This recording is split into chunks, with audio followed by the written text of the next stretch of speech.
우리는 계속해서 마태복음 8장, 9장 이 내용을 살펴보고 있습니다.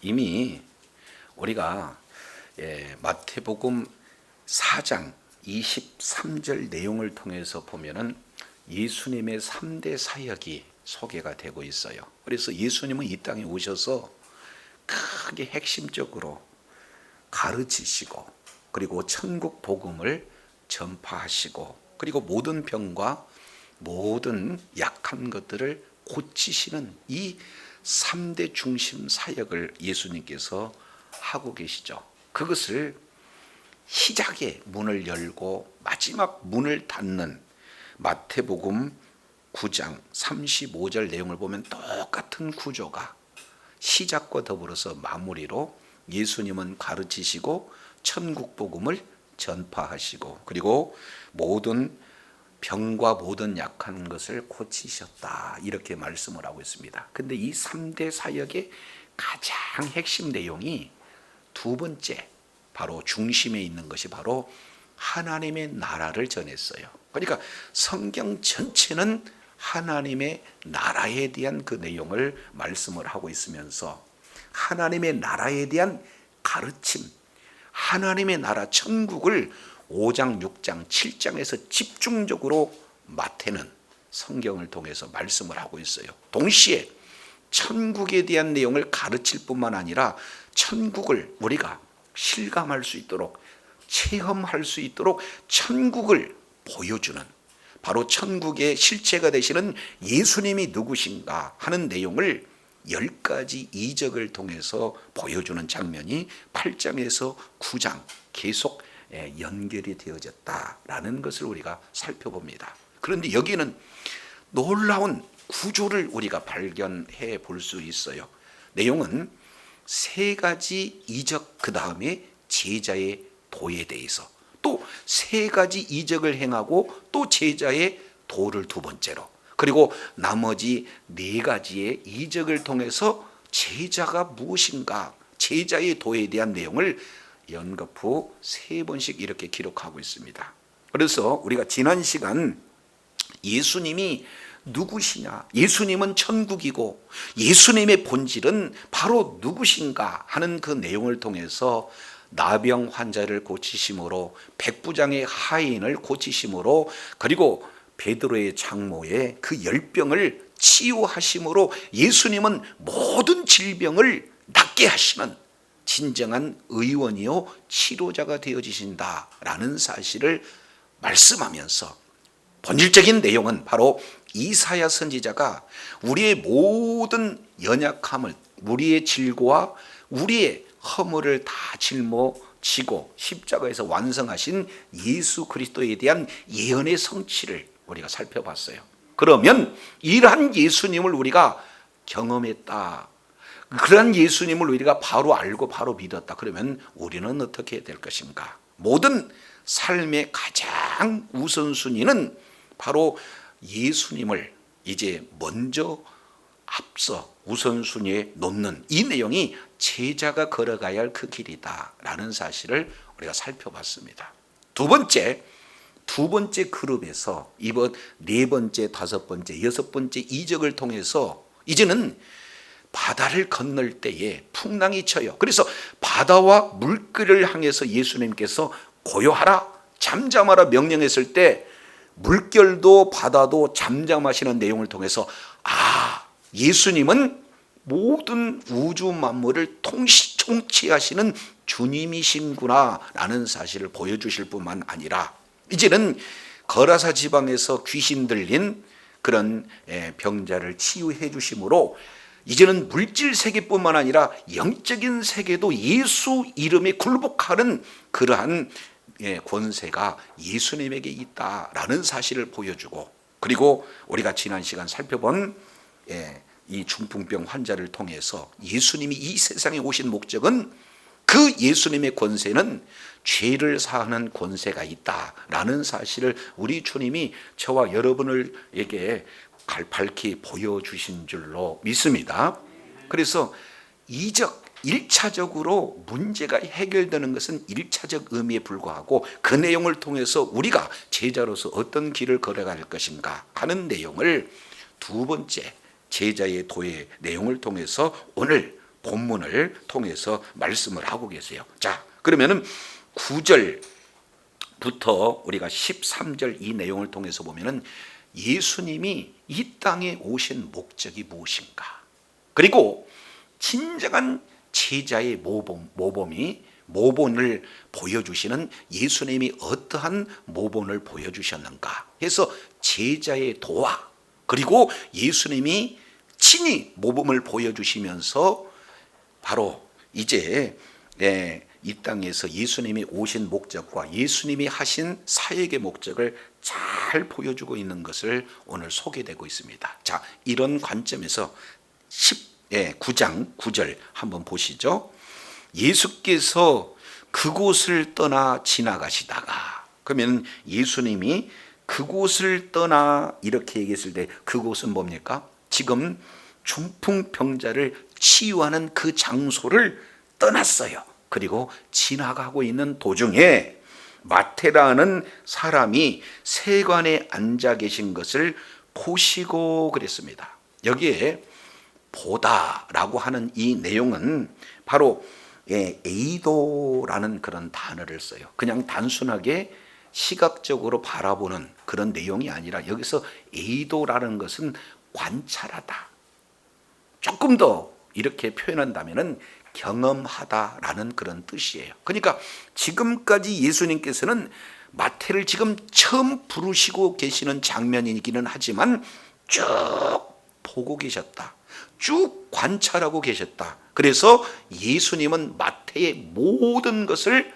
친히 경험해서 알고 계시다 하는 이 단어가 에이도라는 이런 단어를 이렇게 말씀을 하고 있습니다. 그러면 자칫하면 지나가다가 보셨다, 그것은 하나의 우연일 수 있잖아요. 우리가 받아들일 때는 그런 성경은 우연이 없어요. 이 내용은 하나님의 계획 가운데 하나님의 의도적으로 우리 주님께서 마태를 찾아오시는 은혜로우신 예수님의 모습을 잘 이렇게 살펴볼 수 있게 되어집니다. 자, 그런데 보고 있는 상황 속에서 이 마태는 무엇을 하고 있을까요? 세관에 앉아 있었다, 이렇게 표현을 하고 있습니다. 그러면은 여기서 마태는 세관에 앉아 있었다, 여기서 앉아 있다는 것은 자기 직무를 지금 수행하고 있는 이런 상황을 말씀을 하고 있어요. 그러면은 어디에서 앉아 있는 거예요? 세관. 그러니까 마태의 직업은 세관에 앉아 있다라는 세금 징수 일을 감당하고 있는 자다, 이렇게 우리가 살펴볼 수 있게 되어집니다.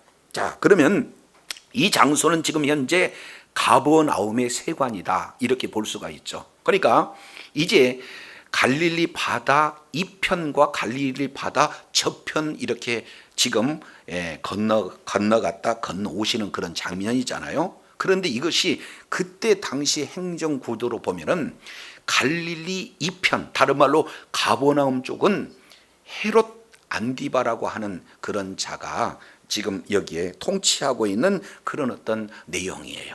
그리고 갈릴리 바다 저편, 이 내용은 그 당시에 헤롯 빌립이라고 하는 이 자가 통치하고 있는 내용, 같은 형제이기는 하지만 이제 분할 지역의 통치 이렇게 분할이 되어져 있는 그런 어떤 상태죠. 자, 그러면은 한번 생각해 보세요.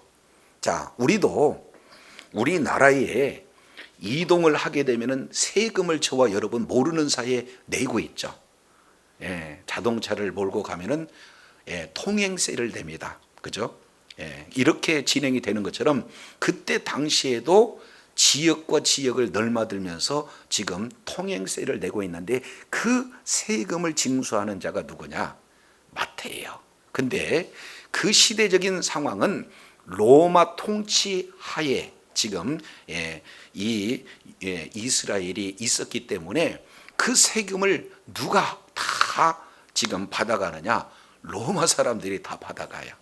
그러니 세금을 걷어서 우리나라 이스라엘에게 쓰는 것이 아니라 로마에게 다 갖다 바쳐야 되는데, 특히 세금 징수 문제에 대해서는, 그리고 사람 죽고 살리는 이 재판의 사형권, 이 내용에 대해서는 로마가 그때 당시에 가지고 있어요. 통치권은 헤롯 안티바나 빌립에게 이양을 했지만, 그러니까 이런 상황에서 보면은 세금을 걷어서 로마 정부에다 진행해야 되는데, 이때는 어떤 세금의 방법이냐면 로마에서 지역마다 일정량 세금의 할당액을 부과합니다.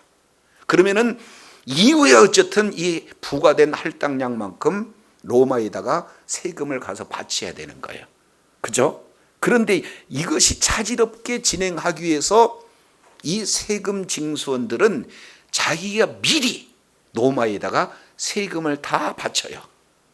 그리고 더 많이 바친 그런 부분에 대해서는 자기들이 이제 그 내용을 치부에 쓰는 그런 어떤 세금 방식이 그때 세금 방식의 내용이 되어지는 거죠.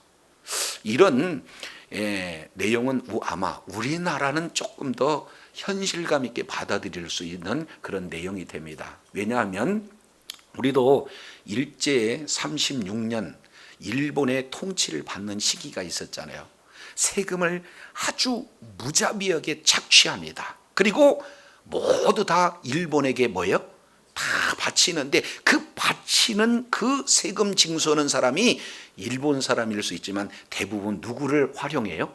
현지 한국인을 활용합니다. 그러니 세금 징수하는 사람들은 돈은 많이 벌 수는 있지만 우리나라 사람들이 봤을 때는 매국노 막 이렇게 표현하면서 그들을 매우 악한 자들로 취급을 받는 그런 상황 아니겠습니까? 똑같아요.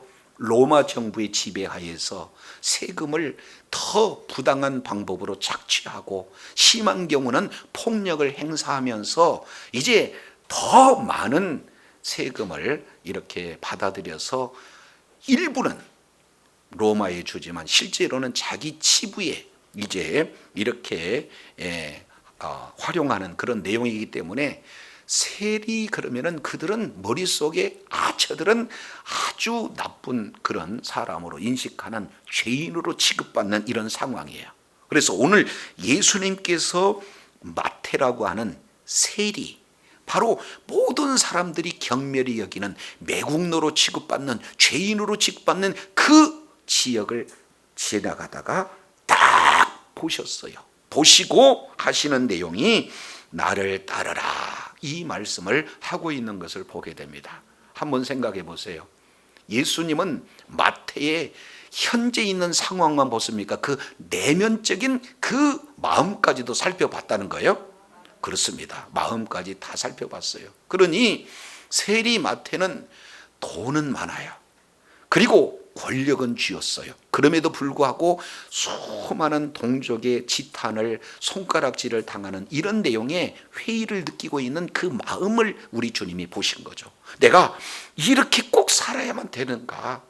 돈은 많지만 다른 사람에 비해서 부는 축적했지만 꼭 인생을 이렇게 살아야 되겠는가 하는 그 갈등이 바로 마태의 10년 가운데는 있다, 이렇게 볼 수가 있습니다. 자, 왜냐하면 우리는 이 부분들을 지금 현재 예수님이 지나가다 마태를 봤는데, 마태는 오늘 이 마태복음을 이제 5장, 6장, 7장 산상수훈 이 내용을 가만히 살펴보면은 예수님의 하신 말씀을 아주 체계적으로 논리적으로 이 말씀을 이렇게 기록하였다 하는 것은 직접 예수님의 그 현장에 예수님을 보고 예수님의 가르침을 받지 않고는 이런 내용을 기억할 수가 없어요. 그렇기 때문에 예수님의 소문을 많은 사람이 들었던 것처럼 마태도 들었어요. 그리고 소문에 들은 대로 현장에서 이사기적 표적들을 현재 눈으로 봤어요. 그래서 나도 예수님을 믿었으면 하는 그 마음 가운데 이제 갈등이 되는 거죠. 현실의 직업 속에서 나타나는 그런 내용과, 그리고 예수님을 믿고자 하는 이 지금까지 어떠한 이런 선생이 가르쳤던, 랍비가 가르쳤던 내용과 비교할 수 없는 권세의 말씀을 들었던 마태는 마음 가운데 예수님을 믿는 믿음을 이렇게 가졌으면 좋겠다, 이런 내용이에요. 그런데 우리 주님이 지나가시다가 그 마태의 마음을 딱 보시고 나를 따르라 이렇게 하니 얼마나 감사해요. 자, 그래서 나를 따르라 그랬더니 뭐라고 표현을 하고 있습니까? 일어나. 그 다음에 뭐예요? 따르니라 이렇게 말씀을 하고 있어요. 여기서 중요한 단어는 따르라, 따르니라. 주님은 말씀하시고 마태는 그 말씀에 순종하는데 따르라, 따르니라 그 중심에 뭐가 있어요? 일어나. 이게 참 중요한 단어입니다. 이게 핵심 단어예요. 여기서 일어나라고 하는 이 내용은 결단을 얘기합니다. 이 내용은 의지를 얘기합니다. 예수님이 단순하게 따르라고 해서 따르는 것이 아니라 이제는 결단해야 되겠다. 이제 나의 의지를 가지고 주님의 말씀에 순종해야 되겠다는 그 의지와 결단을 가지고 주님을 따랐어요. 그러니까 아주 간결한, 그러면서도 신속적으로 순종하는 이 마태의 이 모습이야말로 제자가 걸어가야 할 모습을 아주 모범적으로 잘 보여주고 있는 거예요. 저도 여러분도 예수님의 부르심 앞에 즉각적으로 순종해서 이제 의지를 가지고 결단하는 그런 복된 자리에 있어야 될 줄로 믿습니다. 그래서 지난주에 우리 전선동님이 예수님의 그런 어떤 말씀에 순종해서 그대로 뭐예요? 믿고 예수님을 믿어서 오늘 또 참석했습니다. 할렐루야. 이것이 우리가 걸어가야 할 길이에요. 전성동뿐만 아니라 여러분 모두가 주님의 음성을 듣고 순종해서 주님을 예배하는 자리에 오시게 된 줄로 믿습니다. 그런데 자, 여기에 이제 예수님이 직접 마태에게 찾아와 주시고 또 예수님께서 직접 연약하지만 부족하지만 다른 사람의 죄인이라고 손가락 받지만 우리 주님께서는 나와 함께 가자 하고 우리 주님께서 부르시는 그 예수님께서 마태를 데리고 지금 어디로 가고 있는가? 나를 따르라 하면서 가시는 장소가 10절에 이렇게 표현을 하고 있습니다.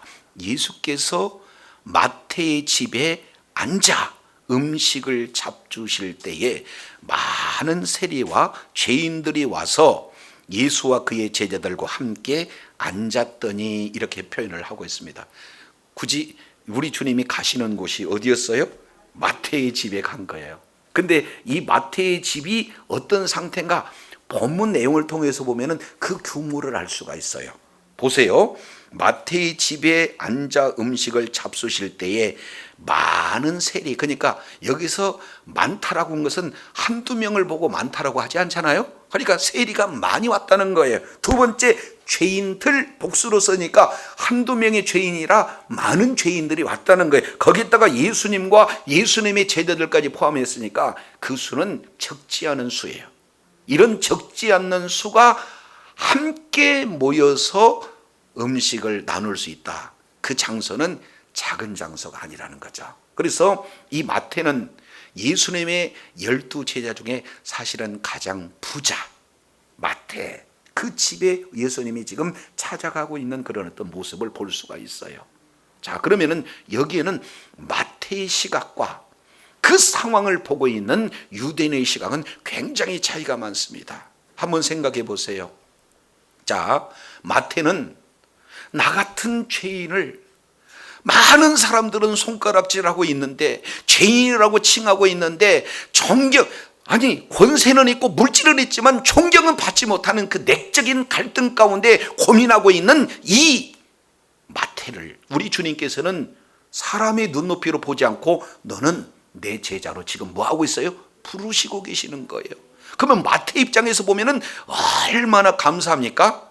감사하잖아요. 그래서 하나님께 감사해서 우리 집에 좀 오셔요 하고 예수님을 향해서 지금 뭐라고 했습니까? 특별한 만찬을 베풀고 있는 그런 내용들을 볼 수가 있어요. 왜냐하면 여기에 와서 마태의 집에서 앉아, 그리고 거기에 풋노트 1번 되어 있죠. 그 다음에 많은 세리와 죄인들이 와서 예수와 제자들과 함께 앉았더니, 거기도 풋노트 1번 기록되고 있죠. 그래서 똑같은 앉았다라는 그 1번, 그 밑으로 한번 따라가 보세요. 그러면은 밑에 따라가 보니까 뭐라고 했어요? 8장 11절을 보라, 이렇게 되겠죠. 그러면 우리가 8장 11절로 다시 넘어가 봅니다. 8장 11절 내용을 보니까 거기에 앉으려니와 이렇게 진행을 하고 있으면서 거기다가 뭐라고 해놨어요? 기대어 누웠더니. 그러니까 앉았다, 이 내용이 어렵기 때문에 원어적으로 해석을 해놨어요. 그러니까 단순히 앉은 게 아니라 그때 당시의 식사 방법, 특별히 만찬의 경우는 거의 비스듬하게 누워서 음식을 먹는 이런 모습들을 보게 되어져요. 그래서 특별한 만찬을 준비해서 예수님을 초청하고 있는 그런 마태를 우리가 살펴볼 수 있습니다. 그래서 여기에 두 번째 마태의 그런 마음이 잘 녹여져 있죠. 자, 보세요. 내용을 통해서 보니까 9절 다시 잠깐 보고 넘어오겠습니다. 예수께서 거기를 지나가시다가 마태라 하는 사람이, 누구라 하는 사람이? 마태라 하는 사람. 그러니까 자기 자신을 뭐라고 했어요? 마태다, 이렇게 자기 자신을 표현하고 있습니다. 근데 이 내용은 마가복음 2장 그리고 누가복음 5장에 기록되고 있는데, 누가복음 5장 27절 내용을 보면은 여기에 레위라고 그랬어요. 그러니까 이름이 같은 사람인데 원래 이름은 레위인데 그 이름을 이제 예수님을 믿고 난 이후에는 마태다, 이렇게 바꾼 거죠. 이 레위라고 하는 그 이름의 뜻은 연합이라는 뜻이에요. 어떻게든지 하나님께 연합하고 말씀께 연합하는 그런 뜻으로 부모님이 지어줬는데, 그것도 중요하지만 예수님을 믿고 난 이후에 마태라고 하는 이 뜻은 헬라어로 뭐라고 표현하고 있냐면 하나님의 선물이라는 뜻이에요. 그러니 나 같은 죄인, 이제 레위라고는 좋은 이름을 이제 주셨는데도 불구하고 좋은 이름대로 살지 못하고 많은 사람들을 마음 아프게 하는 세리 일을, 착취하는 일을, 이런 많은 사람들에게 못된 일을 했던 그 일을 이렇게 감당했던 그 레위에서 이제는 마태, 나는 전적으로 하나님의 선물이다 라고 하는 그 이름으로 계명을 하고 있는 그런 모습을 볼 수가 있습니다. 그래서 히브리어로는 레위지만 헬라어로는 마태, 하나님의 선물, 이 내용이에요. 그러면 한번 따지고 보세요. 마태는 예수님의 12 제자입니다. 그리고 이 마태를 세리와 창기와 똑같은 죄인의 모습인데 자기 자신을 예수 믿게 한 것도 감사한데 예수님의 제자로 부르셨고, 예수님의 제자로 부르신 것도 감사한데 사복음서 중에서 가장 첫 번째 복음서를 쓰게 할 수 있는 그런 은혜를 주셨으니 이것은 하나님의 전적인 선물입니다 하는 그 이름, 이 내용을 통해서 마태의 마음에 잘 녹아져 있죠. 그러니 나 같은 죄인을 구원해 주시고 나 같은 죄인에게 이런 은혜를 주셨으니 그 마음을 주님 앞에 표현하겠다 해서 자기 집으로 초청해서 만찬을 베풀고 있는 그런 모습입니다. 자, 첫 번째, 주님의 부르심 앞에 즉각적으로 순종하는 모습을 볼 수 있어요. 이 내용을 누가복음 5장에는 자기의 모든 재산을 내려놓고 주님을 따랐다, 즉각적으로 따랐다, 즉각적인 순종. 두 번째, 예수님의 감사하는 마음을 그대로 집으로 초청해서 표현하고 있는 이 마태의 모습을 볼 수가 있습니다. 더 중요한 것은 세 번째, 내용을 통해서 보니까 10절에 예수께서 마태의 집에 앉아 음식을 잡수실 때에 참석한 자가 있어요. 많은 세리, 죄인들이 와서 예수님과 예수님의 제자들과 함께 앉았다. 그러면은 이들은 왜 왔어요? 이 많은 수가 왜 왔겠어요? 마태가 초청한 거 아니겠습니까? 나 같은 자를 예수님께서 제자로 삼아 주셨다. 여러분, 이제 내가 세관의 길은 가지 않습니다. 예수님만 바로 따라가겠습니다. 그러니 와서 환영해 주세요. 예수님을, 나를 변화시킨 예수님을 여러분 만나시기를 바랍니다 하고 뭐 있겠습니까? 초청했어요. 그러니 제자의 그 길은 예수님의 은혜에 감사한 것도 중요하지만 내가 만난 예수님을 다른 사람에게 뭐해요? 전하는 그런 증인의 삶이 엄청 중요하다 그 말이죠. 그래서 마태는 이 세 가지 즉각적으로 순종하고 감사를 표현하고 그리고 동시에 예수님을 증거해서 많은 친구들, 죄인들을 주님의 품으로 이끌어서 만찬하고 있는 내용입니다. 이게 얼마나 아름다운 모습이에요. 그런데 이것은요, 유대인들이 봤을 때는 큰 문제입니다. 이게 완전히 충격적인 내용이에요. 왜 그러냐면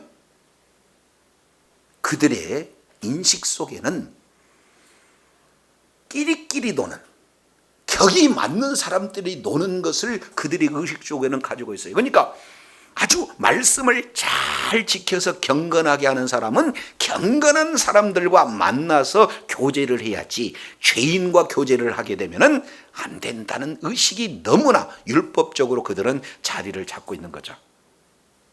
오늘날 우리 어머니들의 모습이 그래요. 내 자녀가 공부도 잘하고 말도 잘 듣고 착한 친구와 만나기를 원하는 그런 마음과 똑같이 그들은 아예 대놓고 이 일들을 진행하고 있거든요. 그러니까 예수님이 죄인, 예수님이 세리 이런 자들하고 음식 먹는다. 그 내용은 여기서 음식 먹는다고 하는 이 내용은 아주 밀접한 관계를 가졌을 때 함께 음식을 먹어요. 그러니까 서로 간에 인격적인 그런 관계로서 밀접하다는 하나의 사인이 음식을 먹는, 그래서 당신과 우리는 하나의 한 일의 공동체 일원이 되어진다 하는 그 사인이 음식을 같이 먹는 그런 의식에 이렇게 나타나 있거든요. 자, 그런 상황을 바라보고 바리새인들이 뭐라고 지금 논쟁을 벌이느냐. 11절에 이렇게 말씀합니다. 바리새인들이 보고 그의 제자들에게 이르되 어찌하여 너희 선생은 세리와 죄인들과 함께 잡수느냐. 여기서 내용을 보니까 세리와 죄인을 같은 취급을 하고 있어요. 세리는 곧 죄인이다. 그런데 이제 나름대로 예수님의 그 명성을 들었잖아요. 그러니까 예수님에게는 직접 따지지 못하고 예수님의 제자들에게 바리새인들이 지금 따지는 거예요.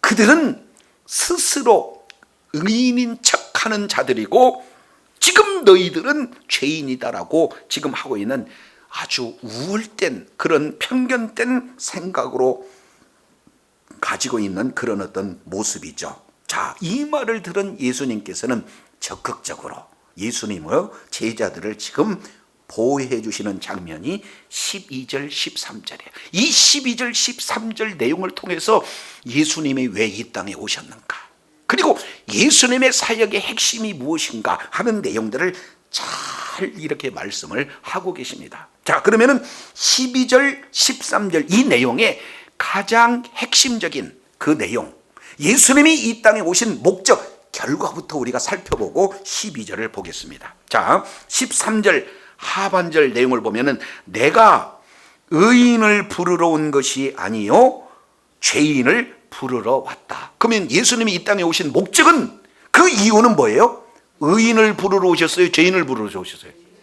그러면 이걸 잘 아셔야 돼요. 이 땅에는 의인이 있다는 겁니까? 없다는 겁니까? 없다는. 그러면 모두가 다 죄인이다. 그런데 지금 시비를 걸고 있는 바리새인, 이들은 자기들은 의인이고 사회적으로 약자, 세리나 아니면 뭐예요?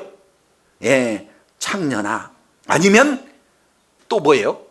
아주 죄인들, 이런 자들을 상종하지 못할 죄인으로 그들은 취급하고 우리는 그들과 상종하지 못하는 경건한 그런 자다라고 하는 율법의 잘못된 잣대를 가지고 이렇게 하는 그들을 향해서 내가 이 세상에 온 이유와 목적은 뭐다? 의인을 부르러 온 것이 아니라 뭐다? 죄인을 부르러 왔다. 나는 이 일을 위해서 왔다 라는 사실을 이렇게 말씀을 하고 있는 것을 보게 됩니다. 이것이 바로 예수님의 사역의 본질이에요. 자, 이 내용을 기억을 하시고, 그러면은 모두 다 바리새인도 하나님의 말씀을 많이 알아요. 그리고 그 말씀을 잘 가르치는 그런 지도자 반열에, 선생 반열에 이렇게 서 있는 그런 자이긴 하나 그들 역시 마찬가지로 죄인인 거고, 아직 말씀도 모르고 말씀 가까이 가지도 못한 이런 자들도 동일하게 죄인인데, 이들은 우리는 의인 너희는 죄인 이렇게 스스로 이렇게 가르고 있는 그런 어떤 상황 속에서 우리 주님이 하시는 내용이 12절입니다. 자, 이제 12절 내용을 그대로 지금 설명하고 있는 것을 보게 되죠. 예수께서 들으시고 이르시되 건강한 자에게는 의사가 쓸데없고, 그 얘기는 여기서 건강한 자는 의인을 얘기하는 거고, 그 의인은 의사가 뭐한다? 쓸데가 없다. 그러니까 여기에서 의사는 누가 되는 겁니까? 예수님이 쓸데가 없다. 왜?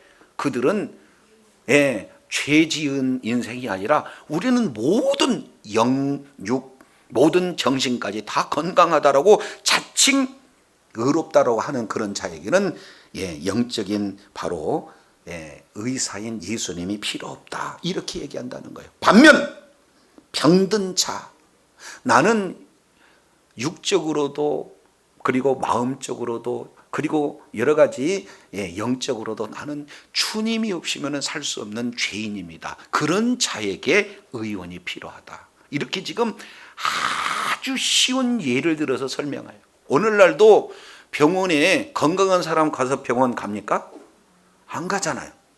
사실은 가기도 해요. 미리 건강검진을 하고 가기도 해요. 그런데 실제 몸 아픈 자들이 이제 병원에 가는 그런 사례를 아주 쉽게 우리 주님께서 이렇게 듣는데, 근데 이게 그냥 쓱 지나갈 때는 쉬운 내용이 같지만 여기에는 심오한 내용이 담겨져 있습니다. 그러면은 여기서 병든 자가 누군가? 이것은 1차적으로 육체가, 마음이, 영혼이 고장난 자를 병든 자 이렇게 표현을 하고 있는데, 그러면 왜 병들었는가? 이 부분을 우리가 구약의 개념으로 살펴볼 필요가 있어요. 자, 이 배경이 어디가 있냐면 예레미야 8장에 이 배경을 하고 있습니다. 우리 잠깐 예레미야 8장 21절을 보겠습니다. 내 딸 내 백성이 상하였다. 내 딸이 지금 현재 뭐 하고 있느냐? 병들었다. 지금 이렇게 표현을 하고 있어요. 그래서 나도 상하고 슬퍼하고 놀라움에 잡혀 있다. 지금 예레미야는 지금 현재 당시에 이스라엘 백성들을 보고 영적으로 내 백성이 상했다. 여기서 딸이라고 표현하고 있는 내용은 그만큼 자녀 중에서도 소중한 그런 어떤 표현을 하고 있어요. 그런데 내 백성이 다 병들었습니다. 그 중에 나도 병들었습니다. 그러니 슬퍼하고 그저 놀라울 따름입니다. 이렇게 말씀하면서 22절 길르앗에는 유향이 있지 아니한가. 여기서 유향이라고 하는 것은 치료를 얘기하는 겁니다. 그곳에는 의사가 있지 아니합니까? 그러니까 여기서 길르앗이다라고 하는 것은 요단 동편을 이렇게 표현을 하고 있는 그런 어떤 내용이 있죠. 그러면서 하반절에 이렇게 표현합니다. 딸 내 백성이 뭐했다? 치료받지 못했다. 다른 말로 본다면 내 백성은 치료받지 못한 딸로 지금 이렇게 묘사하고 있어요. 그래서 예레미야는 눈물을 흘리고 있는 그런 내용입니다. 자, 그러면 여기에 아니 길르앗에는 유향이 있지 않느냐, 그곳에는 의사가 있지 않느냐. 그러니까 의사가 있고 치료의 방법이 있는데 의사와 치료를 의지하지 않아서 현재 상태가 치료받지 못한 그런 상태가 되어 있다, 이렇게 표현하고 있지 않습니까? 그런데 의사가 누군지는 누가 알아요? 말씀을 맡은 지도자들이 안다, 그 말이죠. 그래서 진정한 치료자에게 인도해야 되는데 그 진정한 치료자를 그들도 잊어버리니까 백성들을 인도하지 못하니까 백성들이 결국에 지금 이렇게 병자 가운데 놓여 있다는 거예요. 자, 그러면은 이런 부분을 조금 어렵습니다. 이 부분을 호세아 선지자가 알아듣기 쉽게 설명을 해놨어요. 우리 다시 한번 구약성경 호세아서 5장 11절 내용을 보면 에브라임은 사람의 명령 따르기를 좋아하므로. 다시 읽습니다. 에브라임은 사람의 명령을 따르기를 좋아하므로 학대받고 재판에 압제를 당하노라.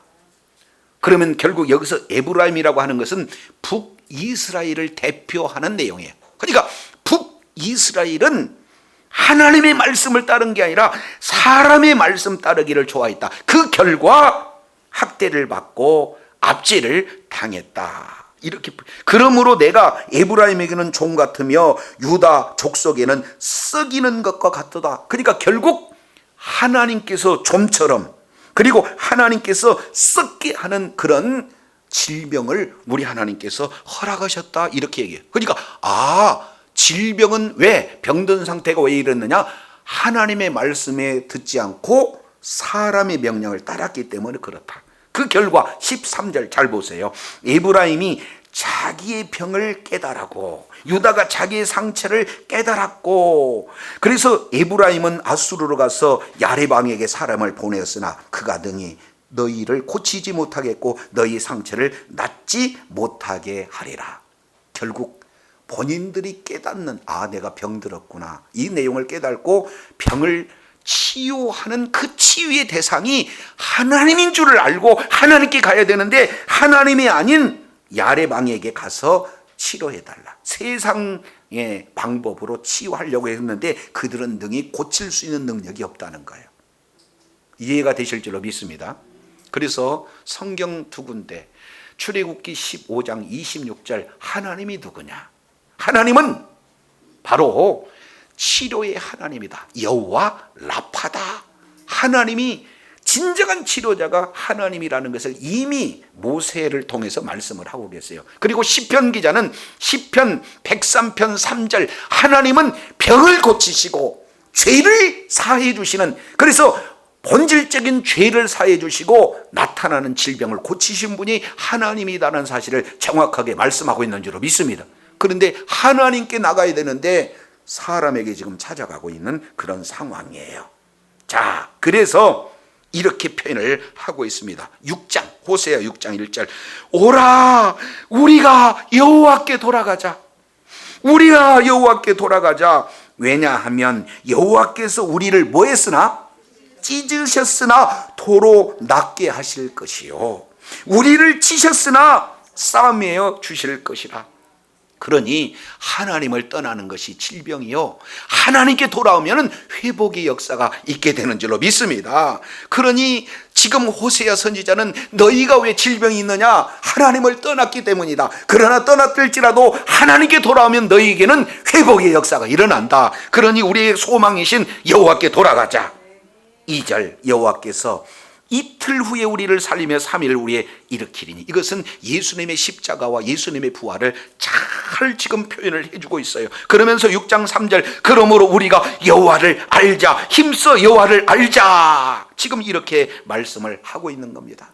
그래서 이제 하나님 앞에 나가기만 하면 새벽빛같이 우리 주님은, 그리고 늦은 비와 같이 우리들에게 은혜를, 회복의 역사를 허락하신다는 것을 호세아 선지자는 말씀하고 있는 줄로 믿습니다.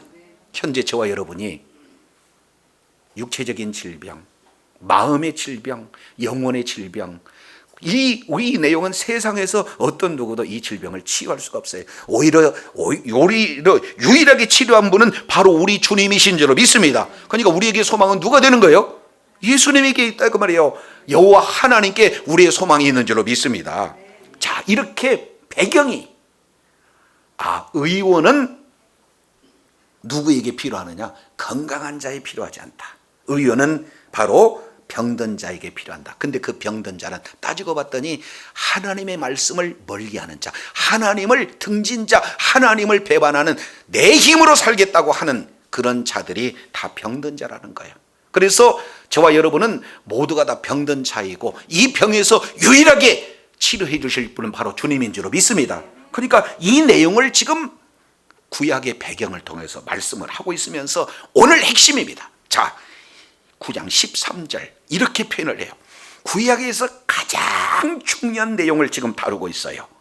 너희는 가서 내가 긍휼을 원하고 제사를 원하지 아니하노라 하신 뜻이 무엇인지 배우라. 나는 의인을 위하여 의인을 부르러 온 것이 아니라 누구를 위해서? 죄인을 부르러 왔노라. 지금 이렇게 해서 바로 병든 자, 그 자가 바로 죄인이다라는 사실을 해석하시면서 우리 주님이 오신 이유와 목적은 내가 병든 자를 구원하시기 위해서, 온전히 병든 자를 치유하기 위해서 오셨다. 죄에서 구원하기에 오셨다라는 사실을 정확하게 말씀을 하고 있어요. 그래서 여기 중요한 구약의 핵심 가치를 이렇게 표현하고 있습니다.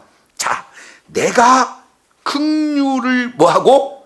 원하고, 그 다음에 뭘 원하지 않는다?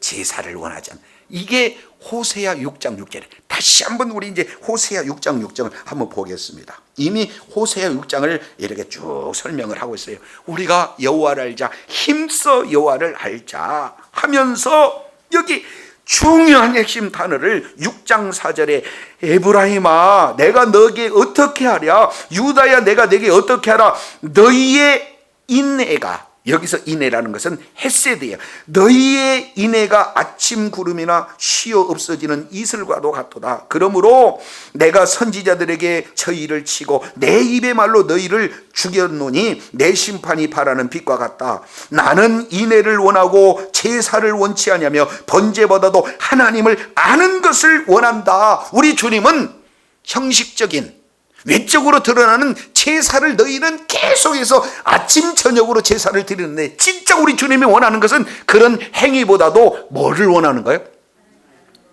하나님의 인애를 원한다는 거예요. 믿습니까? 하나님의 그 언약의 근간은 사랑을 원한다. 지금 이렇게 말씀을 하고 있어요. 이 내용을 본문 그대로를 지금 예수님께서 인용을 하고 있는 거예요. 내가 긍휼을 원하고 제사를 원하지 않는다. 그러면 이걸 문자 그대로만 읽는다면 하나님은 예배를 싫어한다는 거 아니에요.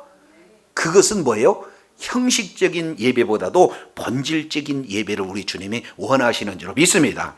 그래서 아주 그냥 예배를 원하신다 그러니까 막 아침 저녁으로 예배를 드리고 하루에도 예배를 여러 번 드리고 이게 나쁘다는 게 아니에요. 그런데 예배를 드리는 형식이나 예배를 드리는 횟수보다도 어떠한 마음을 가지고 어떤 믿음을 가지고 예배를 드리냐를 우리 주님이 우선시 여긴다, 이 말씀을 하고 있어요. 예배 가운데 하나님의 은혜가 임하기를 원합니다. 이것이 없이는 예배는 형식이다 그 말이에요. 오늘 또 저와 여러분이 주일에 주님 앞에 나와 예배를 드릴 때 하나님의 은혜가 아니고는 나는 하나님 앞에 예배 드릴 수가 없어요. 하나님이 은혜를 주시지 않으면 내가 한 주간도 살아갈 수가 없어요. 오늘 예배 가운데 주님은 만나기를 원합니다. 주님의 은혜가 임하기를 원합니다. 주님 은혜를 주시옵소서. 이런 믿음을 가지고 예배를 드리라고 우리 주님이 말씀하고 있는 줄로 믿습니다. 바리새인들은 우리는 예배의 전문가예요, 우리는 예배를 너희들한테 잘 가르칩니다 라고 얘기하고 너희는 예배를 드리지 않았다고 죄인 취급하고 있는 그들에게 형식적인 예배가 아니라 예배의 중심을 말씀을 하고 있어요. 예수님은 누구십니까? 죄를 사하는 권세가 바로 예수님인 줄로 믿습니다. 그래서 예수님은 내가 누구냐? 죄를 사하는 권세를 가진 자다라고 말씀만 하는 게 아니라 오늘 직접 죄인에게 찾아오셔서 죄인을 치료해 주시는, 죄인을 구원해 주시는 그 예배 현장으로 우리 주님이 지금 오신 줄로 믿습니다. 그런 예수님을 죄인이라고 취급하고 있는 것이 오늘날 말씀을 많이 알고 있다는 지도자들이 지금 진행하고 있는 그 형태예요. 그 자리에 저와 여러분이 있어요. 안타깝잖아요. 그래서 저와 여러분 삶의 현장 속에서 예수님이 내 죄를 사해 주시기 위해서 이 땅에 오셨고, 내 죄를 사해 주시기 위해서 예수님이 십자가에 달려서 피 흘리기까지 그 고난 고초를 당하셨다. 그래서 그 죄의 값을 지불함으로 우리를 속량하신 분이 바로 예수님인 줄로 믿습니다. 그래서 예수님의 보혈로 우리의 육체, 우리의 정신, 우리의 모든 영혼에서 우리를 다 깨끗하게 고쳐주시고 구원해 주신 분이 바로 주님이신 줄로 믿습니다. 오늘 또 이런 자가 모여서 하나님 앞에 예배를 드리는 거예요. 예배의 형식이 아니라 오늘 또 나 같은 죄인을 불러주시고, 오늘 또 나 같은 죄인을 위해서 십자가에서 피 흘려 우리들의 모든 죄를 용서해 주셨사오니 주님의 은혜가 오늘 또 임하기를 원합니다. 이런 하나님의 날마다의 삶의 현장에서 형식보다도 더 중요한 예배의 본질, 하나님의 은혜를 구하고 이런 은혜를 가지고 삶 속에 적용해서 하나님 앞에 영광 돌리는 주의 사랑하는 자녀들이 다 되시기를 예수 이름으로 축원합니다.